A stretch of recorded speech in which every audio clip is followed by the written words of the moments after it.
This podcast is brought to you by Convo Cloth, the official clothing apparel of the NBC podcast. For the latest apparel, please go to www.nothingbutconvos.com. Now, let's get into the latest episode of the NBC podcast with your boy, S. McCann.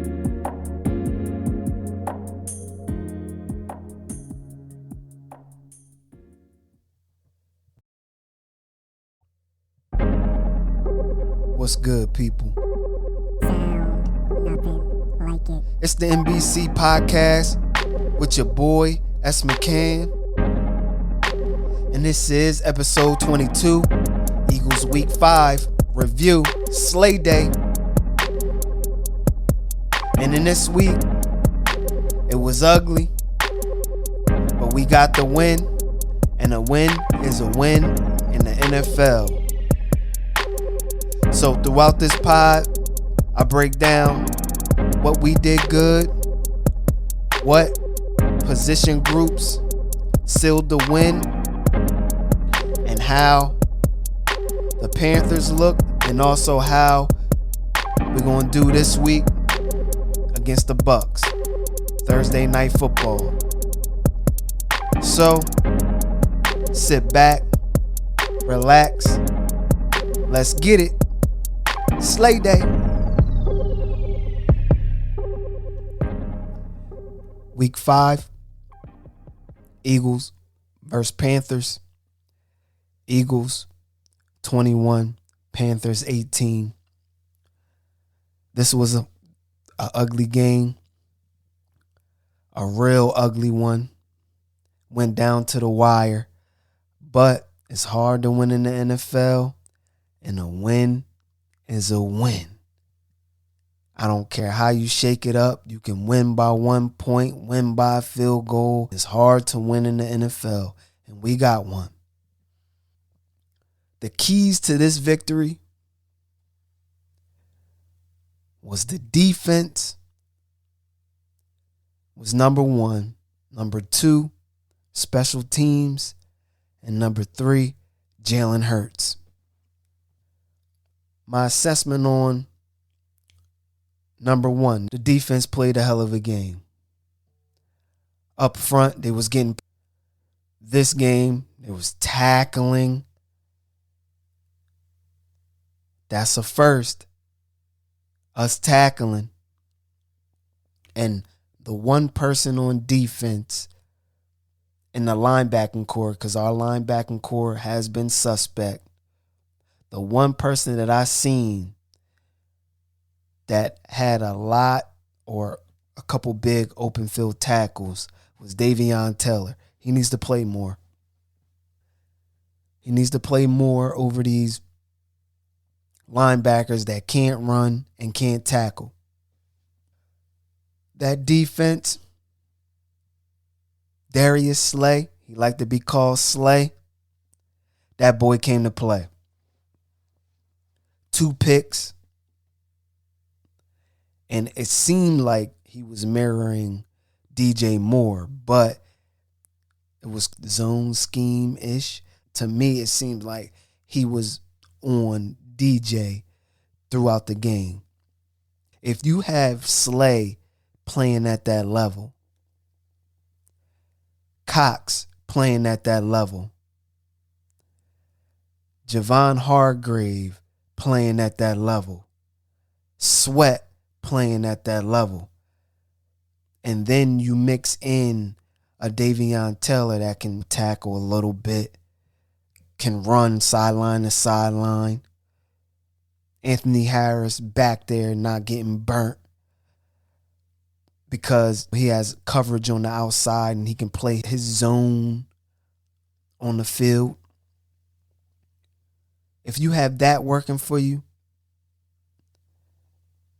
then Steven Nelson doesn't have to think much. Now he can just play. And that's what he did out there.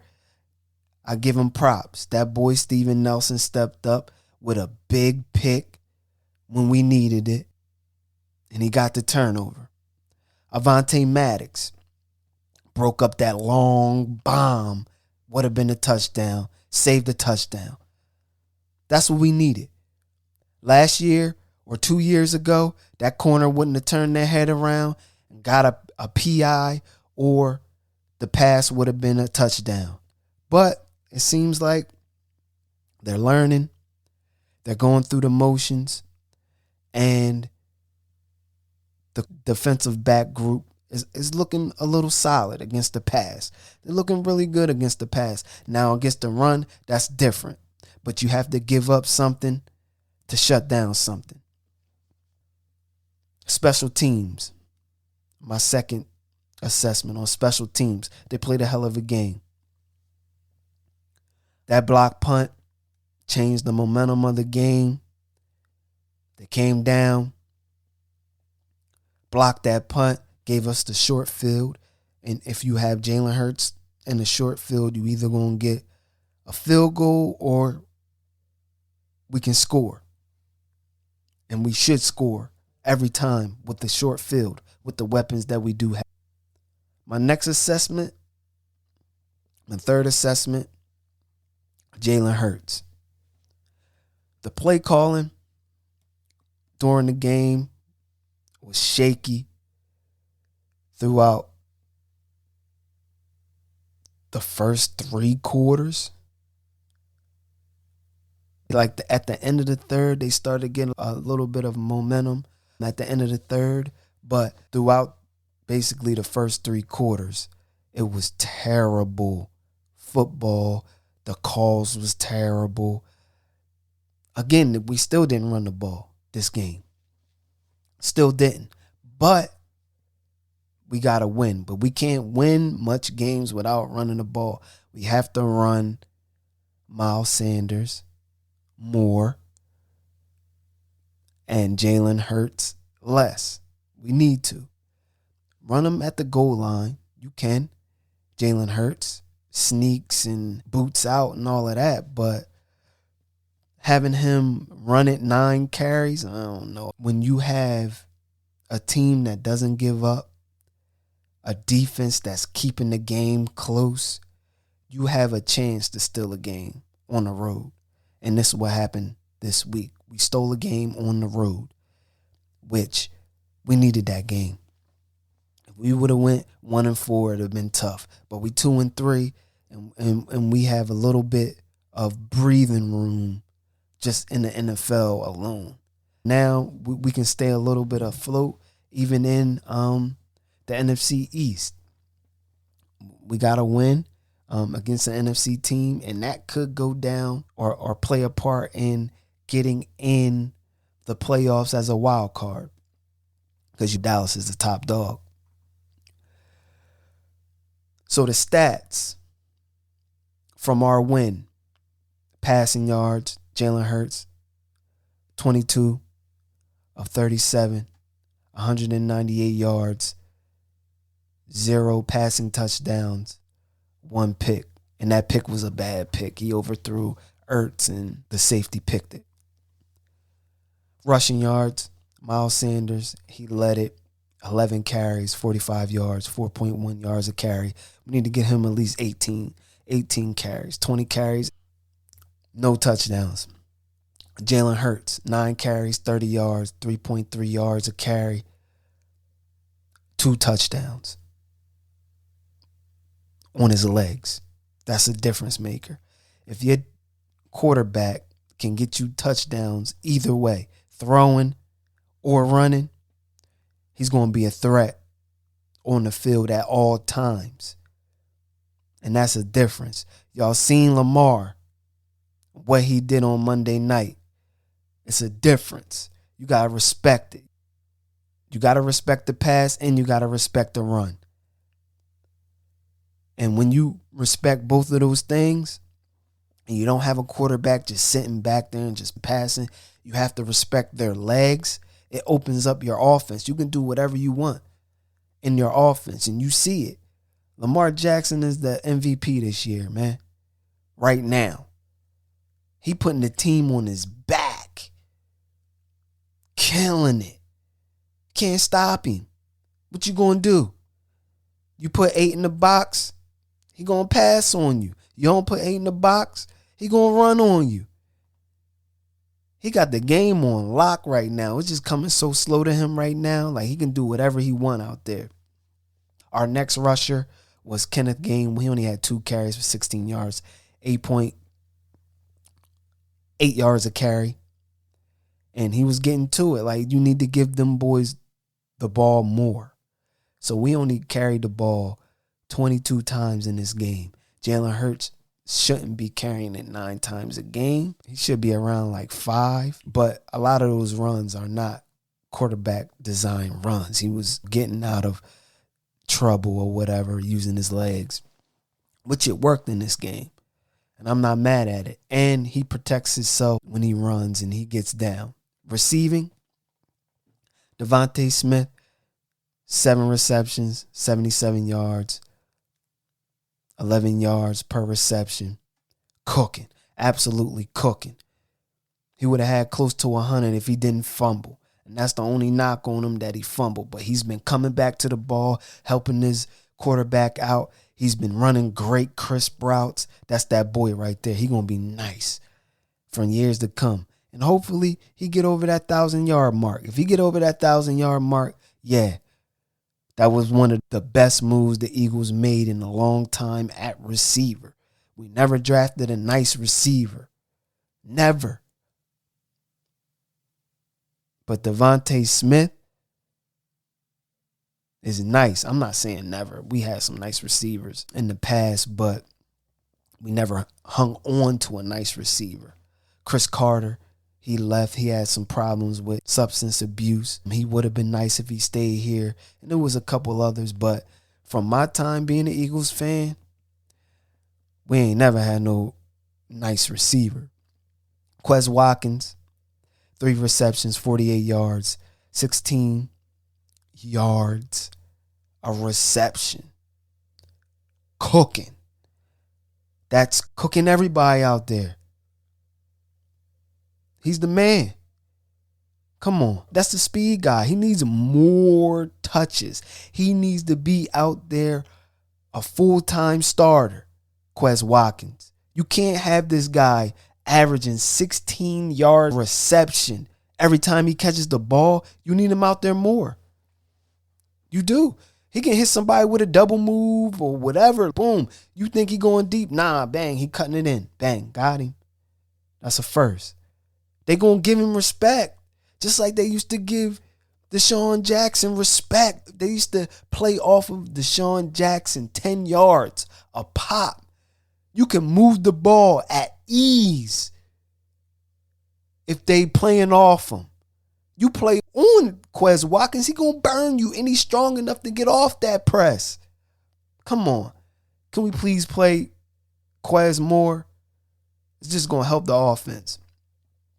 The next receiver that had a good outing but didn't get the ball a lot was Dallas Goedert. 2 receptions, 28 yards, 14-yard average. Dallas Goedert got to play more, man. You got to get him on the field. You have to get him on the field. Jalen Reagor, 3 receptions, 24 yards, 8 yards of reception. Like I said before, Jalen Reagor shouldn't be playing on the outside. He should be a slot receiver and just give Quez all that work on the outside. Kenneth Gainwell had 1 catch, 8 yards. Zach Ertz, 1 catch, 7 yards. And Miles Sanders, 5 catches, 6 yards. 1.2 yards of reception. So on the other side, our defense shut them down. Sam Darnold, trash, man. They was hurting without McCaffrey. They needed McCaffrey this game. McCaffrey opened a lot. So Sam Darnold, 21 of 37, 177 yards, 1 touchdown. And that touchdown that he got, it was a mix-up with the DBs. So Nelson went with the 1 receiver. And then Harris went with the same receiver. And that's how they got that touchdown. It was a mix-up on the back end. We put Darnold in stressful situations. He had 3 picks, 3 inners. If your quarterback got 3 inners, yes, sir, you're going to win that game. So rushing, 24 carries for 101 yards, 4.2 yards a carry. That's not bad. He got 100 yards, but that average 4.2, you're going to give that up. Sam Darnold, 2 carries, 10 yards, 5-yard average, but Sam Darnold been running on a lot of people. Royce Freeman, 3 carries, 2 yards, and then DJ Moore, that end around, they sniffed it out. It was 1 carry for a -4 yards. DJ Moore got shut down this game. Receiving-wise for the Panthers, DJ Moore, they number 1 receiver. Basically, they best player on offense other than McCaffrey. Got shut down. 5 receptions, 42 yards. 8.4 yards a reception. That's a shutdown. He didn't get over 80. That means he got shut down. Ian Thompson, 4 receptions for 40 yards. 10 yards a pop. Hubbard out of the backfield. 5 receptions, 33 yards, 6.6 yards average. That's not bad for your safety valve out of the backfield. Robbie Anderson got shut down. 2 receptions, 30 yards. 15 yards a reception. Terrence Marshall. I like Terrence Marshall. I wish we would have drafted him. 2 receptions, 14 yards, 7 yards of reception. Tommy Tremble, 2 receptions, 12 yards, 6 yards of reception, 1 touchdown. That was a touchdown that we gave up to the tight end. Royce Freeman, 1 reception, 6 yards. So basically, we shut him down. We shut Darnold down. He only had 177 yards, 1 TD, and 3 picks. Ooh, 3 picks. Dante Jackson, he nice. I like him. He that safety in the back. He had that pick on Hurts. He's really good.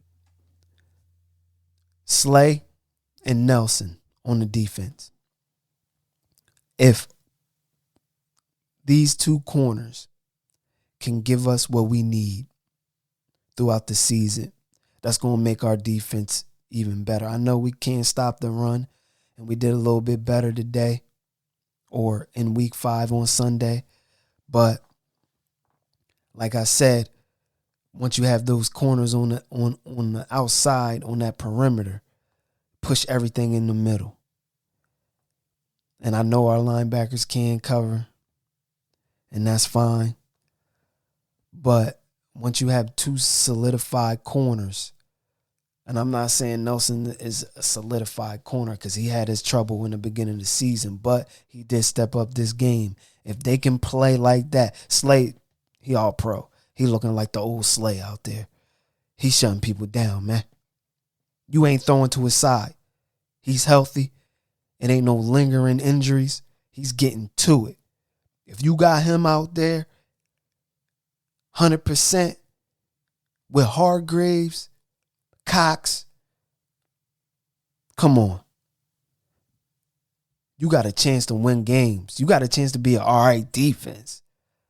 You got Sweat out there getting sacks. We can be an okay defense. We just got to stop that run. The passes are all right. We good against the pass. I don't know about this week, but we good with the pass. But like I said, those corners, they played a hell of a game that game, man. Especially Slay. He shut down DJ Moore. Hurts.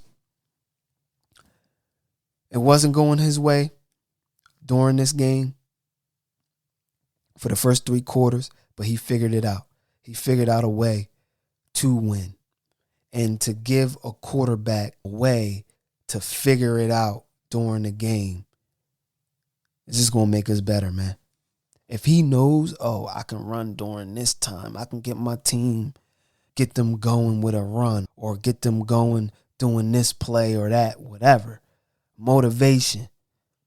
He was motivating people. We're going to get it. We good. Come on, let's go. Let's go. It's different variables in a quarterback that you need. Yeah, you need an arm and you need to read the defense. But if no one can follow you, you just going to be a regular player. A regular player. If you have no one to follow you at the quarterback position, you might make plays here and there, but ain't nobody going to play for you. Ain't nobody going to block for you. That's for real.